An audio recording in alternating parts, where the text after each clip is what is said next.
Hello guys! Hello Earth Signs! Hello Virgo, Capricorn, and Taurus! Welcome dito sa aking channel, Kapalaran 888, Earth Signs. Alamin natin kung anong messages, vibration, gabay, energy para sa inyong lahat. Tayo general reading, pwede kang makaresonate. Gamitin mo ang iyong intuition sa panonood. Earth Signs, Virgo, Capricorn, and Taurus. Okay. Earth Signs. Okay. Kung makikita mo dito, siguro ano ito yung current na situation mo, kasalukuyang sitwasyon mo, na nasa 37 ka, 7, 8, 9, 10, na gusto mo nang matapos yung paghihirap mo. Nakikita ko siya dito na gusto mong matapos yung paghihirap mo sa pinansyal, emosyonal, or spiritual to. Kasi siguro, under attack ka ng temptation. Diba? So, comment down below if ganito yung situation mo. Pero mayroon ka ditong mga positive cards na sinasabi na if ever man pera yung kailangan mo, problema mo sa pera, posibleng sa araw na ito isang matandang babae or matured or mayaman. Kasi yung maturity dito sa tarot is indication siya ng mayaman or pwedeng medyo may edad na. Posibleng isang may edad na babae, lalaki, ang makakatulong sa'yo para mabalanse itong imbalance sa buhay mo. Mapa-relationship man yan, trabaho, or kung ano pa man. Okay? So, nakikita natin dito na may mga pagbabagong magaganap sa buhay mo. Diba? So, comment down below if resonated ka. Kasi kung makikita mo dito, posibleng lumipat ka ng bahay, posibleng umalis ka sa trabaho mo dati, posibleng maraming nagbago sa'yo, and ngayon is, ano ka na, parang decided ka na halimbawa, ang tagal-tagal mo nang gustong umalis dyan sa lugar na yan, magkaroon ng new beginnings, or kung ano pa man, and nabigyan ka ng pagkakataon na makapagsimula ng bagong buhay. And siguro ito na yung pinaka-wishes mo na feeling mo natupad. Sinasabi ng barahan na kontento ka. Kahit may mga hardship, may mga pinagdadaanan kang hindi maganda. Pero yung emotion mo is mixed siya. Kasi ang tagal mo nang pinagpipray, ang tagal mo nang minamanifest na makaalis ka dyan sa situation na yan. Okay? So, nakikita natin dito may isang hindi inaasahang windfall ng pera. So, pwedeng may re-recommenda sa'yo sa trabaho, may matatanggap kang pera, galing sa gobyerno, tulong, or kung ano pa man. So, comment down below if resonated ka. And yung iba din sa inyo na gusto ng pagbabago sa inyong financial, pwedeng yung iba is nagbabalak na mag-travel. Lumipat ng lugar, mag-alsa balutan.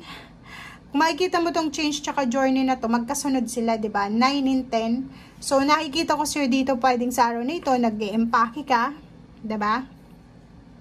Pwedeng nag-e-empake ka ngayon para sa pagta-travel mo. Pwedeng may pupuntahan kayo. Ano ba yan? Company tour, school tour, kung ano pa man. Or pwedeng lilipat ka. Okay, lilipat ka ng bahay, lilipat ka ng trabaho, lilipat ka ng lugar. So, pwedeng naghahanda ka sa ngayon para sa nalalapit mong paglalakbay or pagta-travel. Okay, thank you.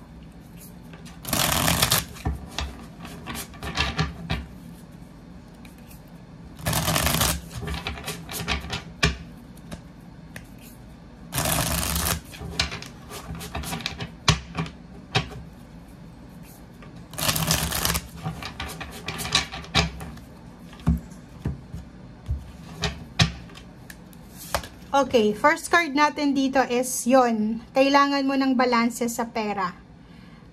Tinatry, hinahanap yung solusyon sa pera. Nandun ka sa financial problems to Kailangan mong balansehin lahat sa buhay mo, lalo na sa usaping pera. Ang dami mong obligations, ang dami mong siguro marami kang kailangan bayaran, marami kang obligasyon, duties, responsibilities na kailangan na i-focus. Okay, next card is Hermit. Nakikita natin dito guys na nangangailangan ka ng liwanag, 'di ba? Parang ang iba sa inyo dito ay sobrang depressed or pwedeng sobrang nakakaranas ng sleepless nights or yun, depression, anxiety, na hindi nyo alam kasi kung ano yung rason kung bakit kayo naandyan sa sitwasyon na yan. May mga financial problems, pero ang literal dito guys is financial problems and emotional problems na sabay-sabay. And marami kang obligation. Okay, so dito sa barahang to, it's a confirmation card na isang hindi inaasahang financial income or windfall, lump sum, ang posibleng makuha mo. It's either inheritance siya or pwedeng kung ano man yan na pera na pwedeng dumating sa'yo. Okay? Dito naman sa heartbreak na to, posibleng isa sa rason kung bakit nakakaranas ka ngayon ng financial problems is dahil sa yung dating sumusuporta sa'yo, tumigil na siya. Or yung trabaho mo talaga is pwedeng inalis ka. Diba? Parang na-lay off ka or na-terminate yung contract mo. Isa din sa dahilan kung bakit ka emotionally burdened ngayon, nag-struggle ka, or parang feeling mo mag-isa ka, inabandon na ka. Kasi may tao kang nasaktan siguro. Pwedeng nasaktan ka, or nasaktan siya, or nasaktan sila. Okay. So, nandito yung Emperor. Sinasabi ng Emperor dito na nangangailangan ka ng pagpaplano. 'Di ba? Kailangan mo ng disiplina, ng control, ng focus, lalo na sa usaping financial, emotional. Kasi kung maalala nyo guys, kung ikaw ay pwedeng makaresonate dito ang Taurus, masyado kang nakafocus sa relationship. Okay? And ang nakikita mo dito, itong Emperor na ito is father figure to. Fatherhood, father figure siya. Posibleng nasaktan mo yung tatay mo. Or posibleng ikaw yung nakasakit sa kanya. Or siya yung nakasakit sa'yo dahil sa pera. So, comment down below. And ngayon, nakikita ko sa'yo dito na dahil sa maling decision making mo, posibleng pagod na pagod ka na. Dahil sa emotional and financial problems or kung ano man to na pinagdadaanan mo, pagod na drain na yung energy mo.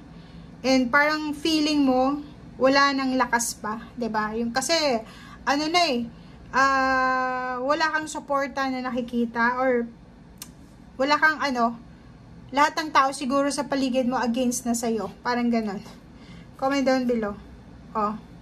So, nakikita ko sir dito na dahil sa sitwasyon mo yan, excited ka na or parang sawang-sawa ka na kasi sa mga nangyayari sa buhay mo. So, ang isang option mo ditong gagawin is umalis, mag-travel, magpakalayo-layo. Yun, parang ang nakikita ko sir dito, na ang focus mo is makaalis ka sa sitwasyon na yan. Kailangan mo lang ng tamang panahon siguro. May kailangan ka pang hintayin, is either papeles or tamang timing. Or naghihintay ka ng pagkakataon. Okay? Pero naghihintay ka, looking forward ka para sa future plans mo. Moving forward, moving on, travel, lipat ng bahay, or makaalis sa sitwasyon. Okay? So, thank you guys and see you again. Bye!